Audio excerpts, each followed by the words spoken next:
शोभा अपने दो बेटों मिहिर और प्रणव के संग बिलासपुर गांव की सीमा में रहा करती थी।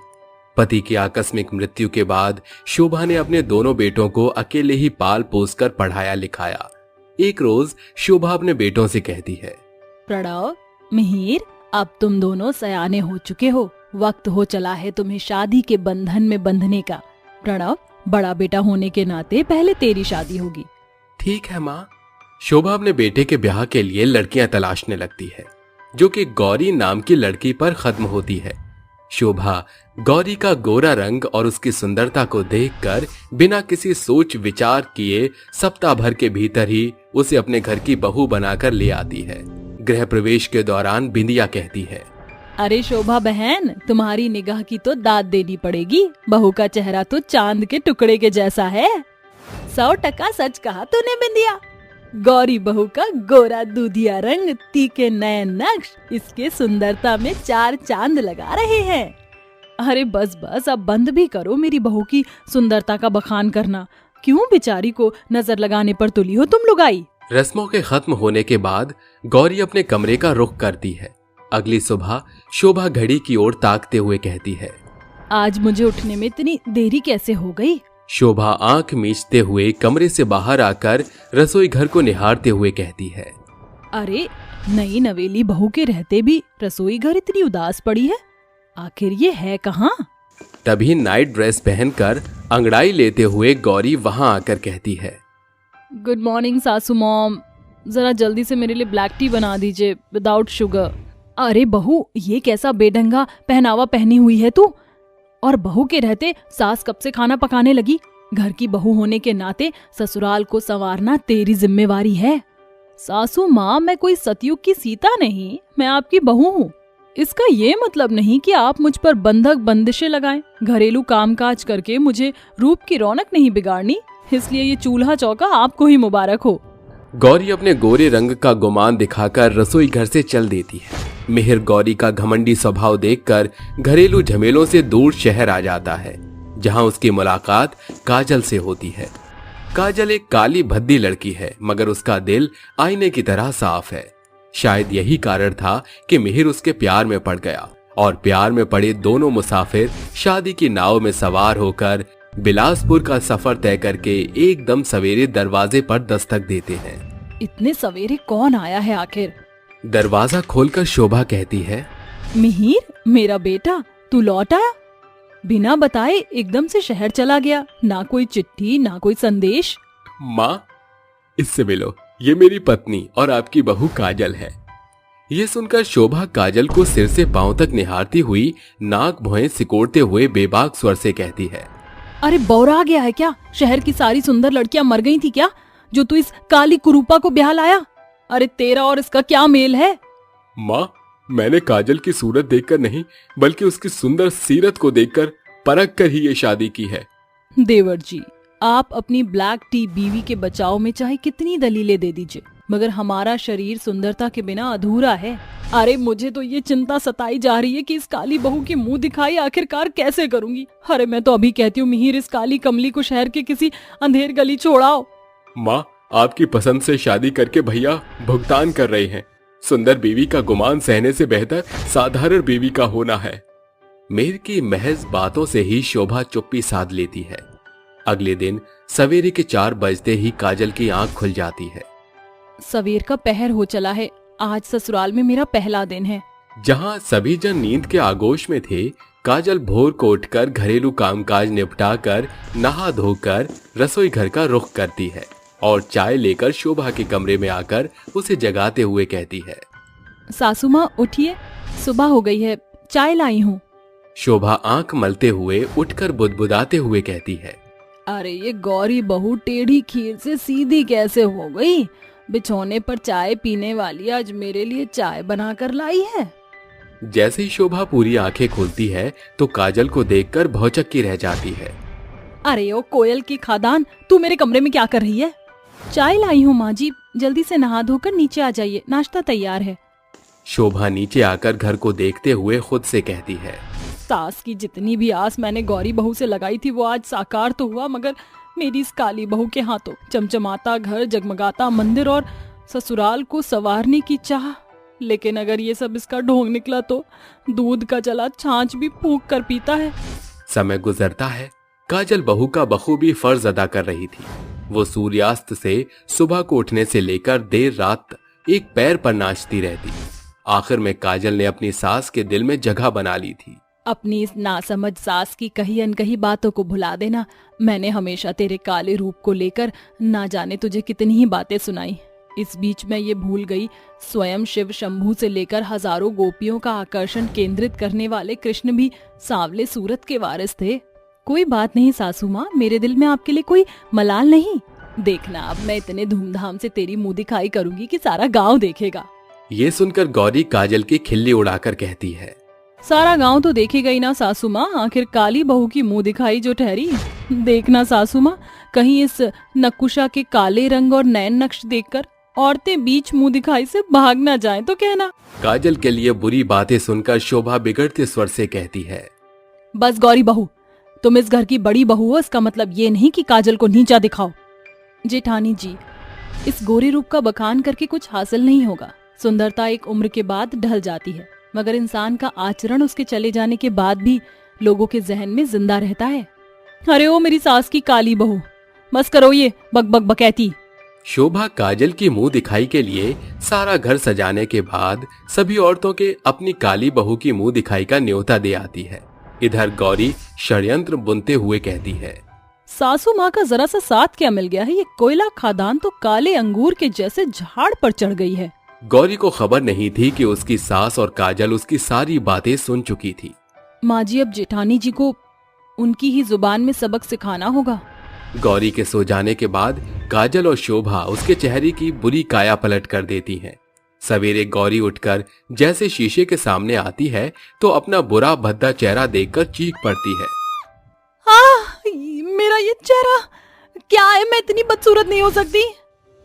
अरे जेठानी जी, ये एकाएक आपका चेहरा कैसे बिगड़ गया? नहीं नहीं, मैं इस चेहरे के साथ नहीं जी सकूंगी। गौरी को ऐसे बेसहाय देख काजल कहती है, क्या हुआ जेठानी जी, चंद पल भी ये काले बद्दे चेहरे का बोझ झेला ना गया? अब पता चला आपके बुरे शब्द मेरे जज्बात और जमीर को कैसे भेदने का काम करती हैं। काजल मुझे माफ कर दो, मैंने हमेशा तुम्हारे काले चेहरे का बुरा बखान किया, मगर आज मुझे सबक मिल गया है।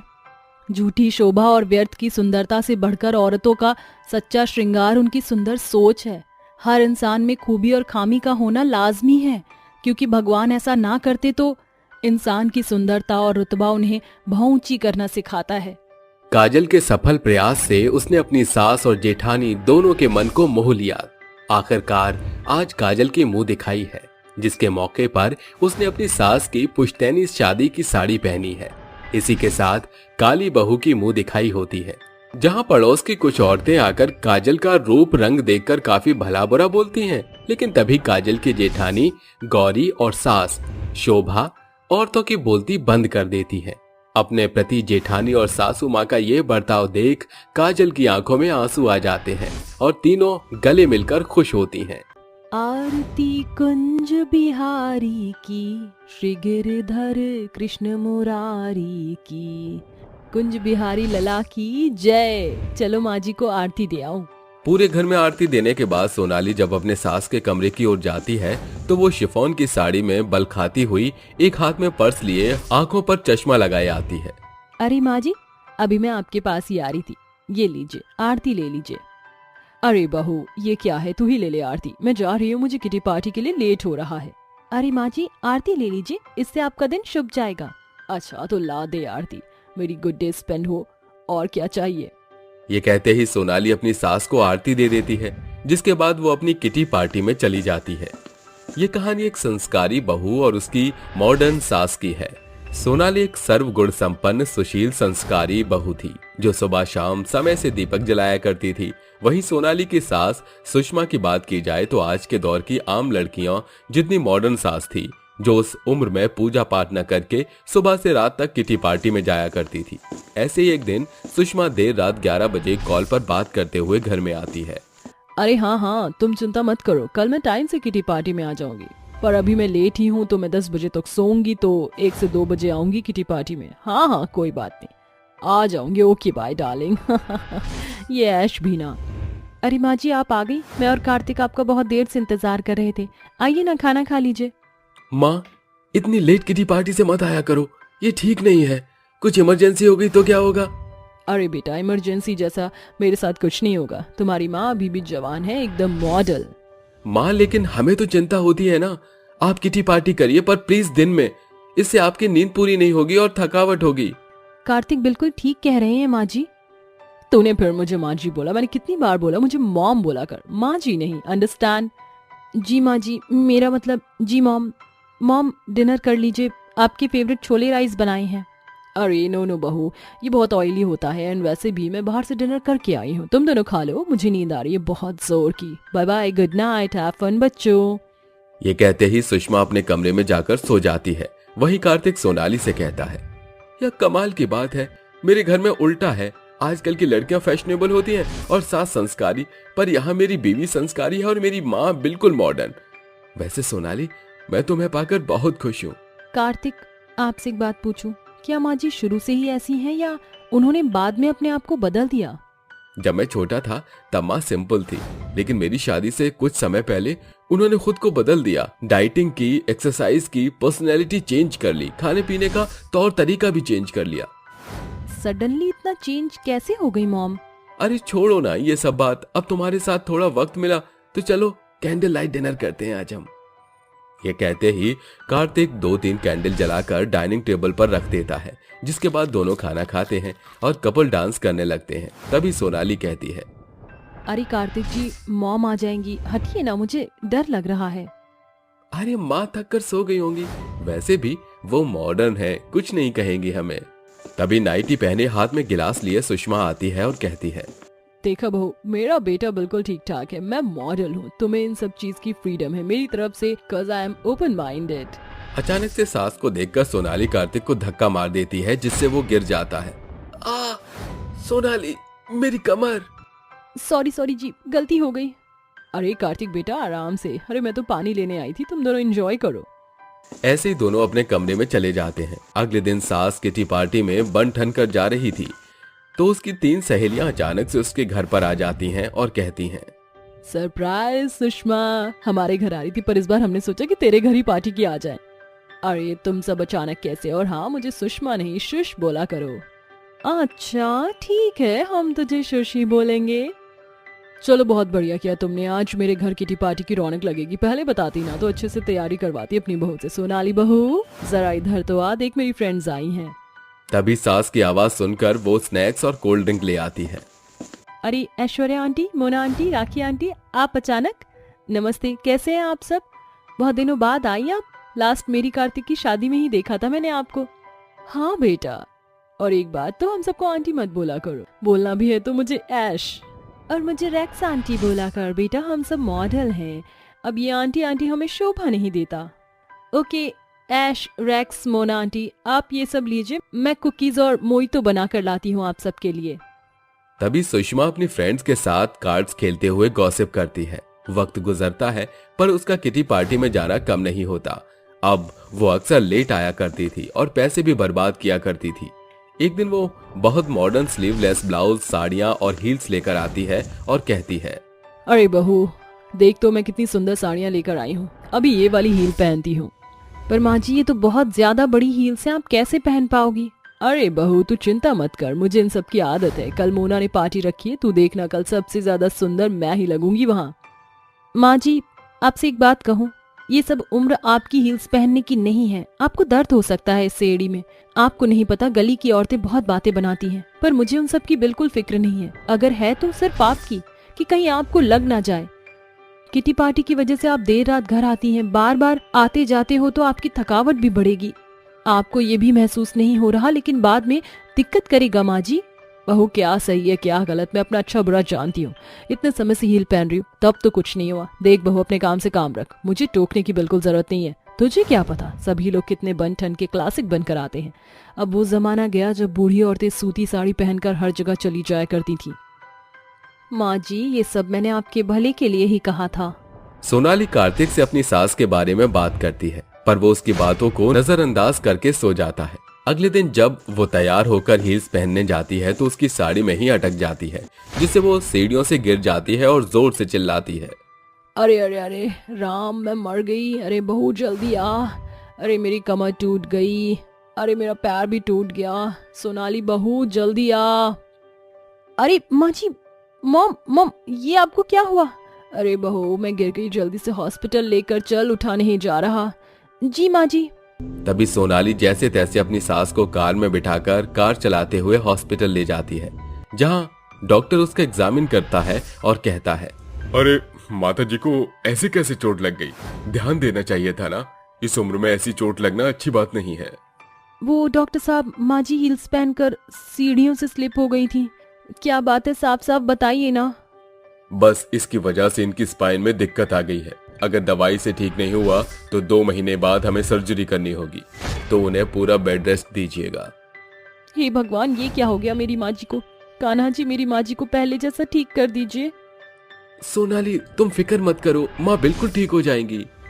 2 दिन बाद बच्चे सुषमा को घर ले आते हैं। तभी उसकी माँ रोते हुए कहती है, बहू मुझे माफ कर दे, मैंने तेरी बात नहीं मानी। अब मुझे तेरी बातों का सबक मिल गया। काश मैंने तेरी बातें पहले मान ली होती तो आज मेरी रीढ़ की हड्डी में प्रॉब्लम ना होती।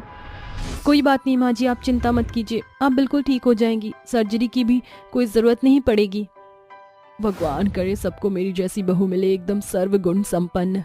इस तरह सोनाली अपनी सास का ख्याल रखती है और कुछ ही महीनों में वो बिल्कुल ठीक हो जाती है, जिसके बाद वो सादी चप्पल और सादी साड़ी पहना करती थी। माथे पर भारी भरकम बोरियां लादे बेबस माँ बिंदिया कोयले की खदान से बोरियों में भरकर कारखाने तक पहुंचा रही थी कि देखते ही देखते सांझ ढलाती है। सभी मजदूर पैसे के लिए कतार में खड़े हो जाते हैं। तभी अंत में बिंदिया की बारी आती है। भट्टी का मालिक भुवनेश बिंदिया से बोलता है, ये लो बिंदिया भाभी, तुम्हारी आज की पगार पूरे 500 रुपए। शुक्रिया भुवनेश भाई साहब, आप नहीं जानते ये पैसे मेरे लिए बेहद जरूरी हैं। आखिर अपनी जुड़वा बेटियों के भावी भविष्य के लिए ही तो मैं जी जान लगाकर मेहनत कर रही हूँ। अरे पुरखे पुरनिया बड़ी बात बोल गए हैं। जब एक औरत माँ बन जाती है तो उसका संसार उसके बच्चों में ही सिमट कर रह जाता है।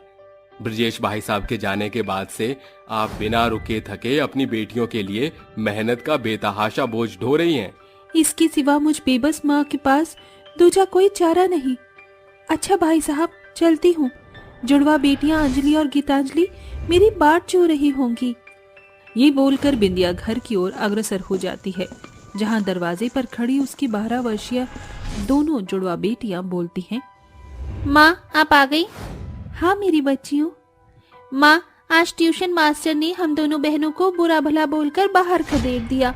फिक्र मत करो मेरी बच्चियों, मैं कल ही मास्टर जी की फीस भर दूंगी, फिर तुम पहले की तरह पढ़ पाओगी। बिंदिया की जुड़वा बेटियां शक्ल सूरत से एक समान दिखाई पड़ती थी। बिंदिया अपने शरीर के क्षमता से बढ़ चढ़कर उनके बेहतर भविष्य के लिए बिना रुके मेहनत करती चली गई। कभी वो कोयले की खदान में मेहनत मजदूरी करती, तो कभी ईंट की भट्टी की बेतहाशा तपिश को सहन करके, तो फिर कभी खेतों में बटाईदार के तौर पर बुआई करके अपनी बेटियों की शिक्षा का जोड़ बटोर करती थी। दिन सप्ताह और महीनों के मंजर में गुजरते चले गए। देखते ही देखते 5 साल का पड़ाव पार हो गया। बिंदिया की बेटियां 17 वर्ष की हो गई हैं। आज बिंदिया की दोनों बेटियों की स्कूली शिक्षा पूर्ण हो गई।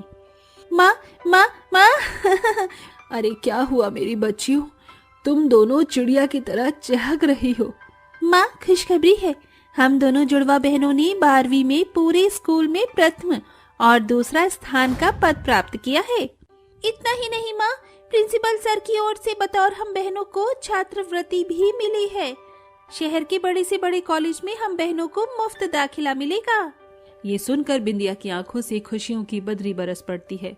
जुग जुग जियो मेरी बच्चियों, ईश्वर तुम बहनों को और बड़ी बुलंदियों पर पहुंचाए।